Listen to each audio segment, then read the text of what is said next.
Ate, ano pangalan po natin? Saka address po. Raquel D. Nakatira po ako sa Project 2, Quezon City. Ilang taon na tayo, Ate Raquel? 28 po. Saka ano po karamdaman, Ate Raquel? Bali yung ano po, goiter, hyper. Kailan niyo po nakilala ang ATP? Kwento po niyo sa amin, sino nag-refer sa inyo sa amin? Bali nakilala ko po nalaman ko po yung ATP dahil dun sa tito ko po. Nagpunta po siya ng Wawawi, hindi siya nakapasok. May nagyaya po sa kanya, dito na lang siya pumunta kasi may sakit rin po yung anak niya. Yung anak ng uncle mo. Ano sakit ng anak ng uncle mo? Bali nasa ano po siya ngayon, mental. So, kailangan mag-aid pa rin siya doon. Opo. Alaga naman siya ng Opo. ituloy natin sa'yo.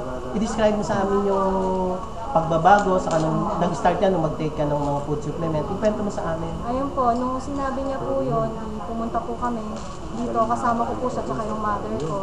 Tapos nung time na nainom ko na po yung binigay pong gamot, yung BioPlus, Bio-Energizer, tsaka Mineral, yung gumaan po yung pakiramdam ko. Yung paghinga ko po, hindi na katulad ng dati na parang hirap akong huminga. Tsaka yung palpitation, malakas po yung palpitation ko, nabawasan na rin po yun.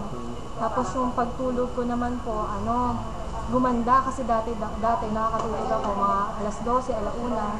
Ngayon umokay na yung tulog ko, mga alas 10. Maaga na ako nakakatulog, tapos kumpleto na yung tulog ko. Dati talagang hirap akong matulog.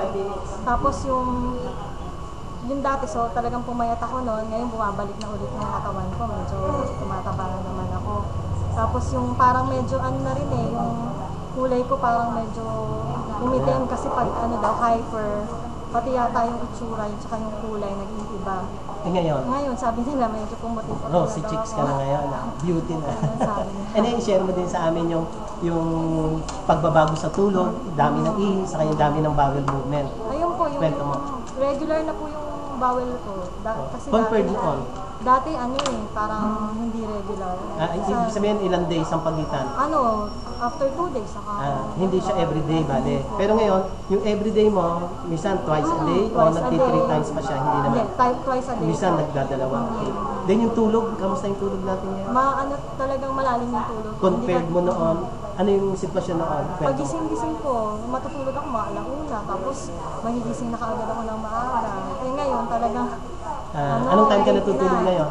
Mga 10, gano'n. Tapos magising ka? Tapos magigising ako mga 9, 8. Ng umaga, mahaba. Tapos in between sa tulog sa gabi, naranasan mo yung iihi ka? Tapos?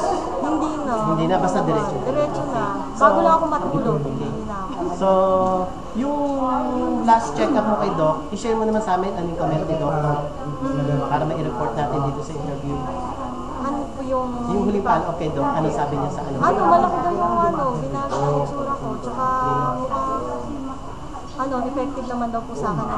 Ituloy-tuloy ko lang. Support, ayan. Weekly maintenance, tuloy-tuloy natin yung mga bio-maintenance. Especially 45, ilan yung tinitake mong Energizer 45 sa gabi? 5 po. 5 capsules every night yun. Daytime, ilang Energizer sa araw? Bali, mineral, 3, tapos yung plus, 3 din. Ganon. Okay. Almusal tanghalian yun, mineral plus.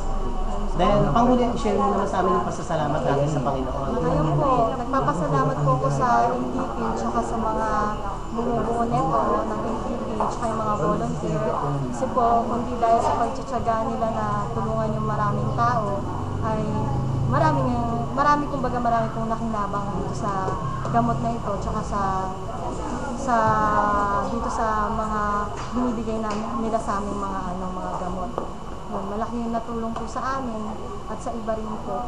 Sana po marami pa po kayong matulungan. Maraming salamat, Ate Raquel. Thank you very big.